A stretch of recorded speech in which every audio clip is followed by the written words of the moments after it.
क्या आपने कभी ये सोचा है कि कुछ गायों के पेट में छोटे छेद क्यों किए जाते हैं? देखो, गाय पोर्टेबल गैस स्टोव जैसी होती हैं। अगर उनके पेट में मीथेन का बिल्डअप हो जाए तो ये बहुत खतरनाक हो सकता है। इसीलिए कभी कभी उनके पेट में छेद बनाया जाता है ताकि गैस तुरंत बाहर निकले और गाय बच जाए। कुछ किसानों के लिए ये छेद हमेशा एक्सेसिबल रखा जाता है, खासकर उन गायों में जिन्हें लगातार ध्यान देने की जरूरत होती है। इसके अलावा ये पोर्ट होल्स वैज्ञानिकों को भी मदद करते हैं। इनसे वो गाय के पेट में जाकर देख सकते हैं कि खाना कैसे पचता है, ताकि उनकी डाइट बेहतर बनाई जा सके, दूध का प्रोडक्शन भी बढ़ाया जा सके और खासकर गायों को ब्लोटेड होकर मरने से बचाया जा सके।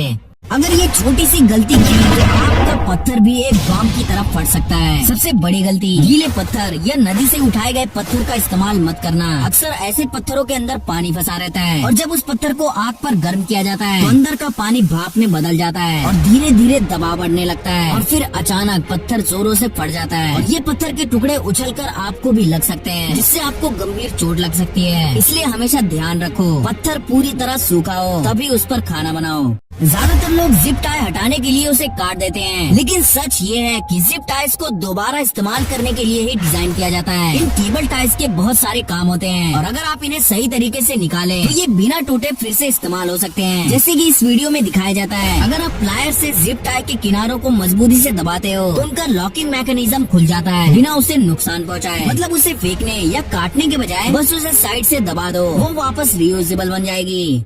ऐसे लोग जिन्होंने गलती से महंगी चीजें बेच दी। सबसे पहले 2022 में जब FIFA 23 गेम रिलीज होने वाला था तो एपिक गेम्स का एक स्टोर जो कि इंडिया में था, उसने गलती से ये गेम सिर्फ 5 रुपए में बेच दिया, यानी लगभग 99.98% डिस्काउंट के साथ। और जैसे ही FIFA के प्लेयर्स को इस बारे में पता चला तो उन्होंने ऑनलाइन रीजन इंडिया में बदलकर गेम खरीद लिया। बाद में EA स्पोर्ट्स ने स्वीकार किया कि ये उनकी बहुत बड़ी गलती थी। 1969 में नील आर्मस्ट्रांग ने चांद की मिट्टी एक क्लॉथ बैग में इकट्ठा किए थे, लेकिन उसके बाद नासा ने वो बैग एक म्यूजियम को लोन पर दे दिया और फिर उसे खो दिया। वो बैग गलती से ऑक्शन में चला गया और एक महिला ने उसे $995 में खरीद लिया। इसके बाद महिला ने वो बैग नासा को टेस्टिंग के लिए भेजा, लेकिन नासा ने कहा कि ये गवर्नमेंट की प्रॉपर्टी है, इसलिए इसे वापस नहीं कर सकते। तो फिर क्या, महिला ने नासा पर मुकदमा दायर कर दिया और जीत गई। इसके बाद महिला ने उस बैग को $1.8 मिलियन में बेच दिया।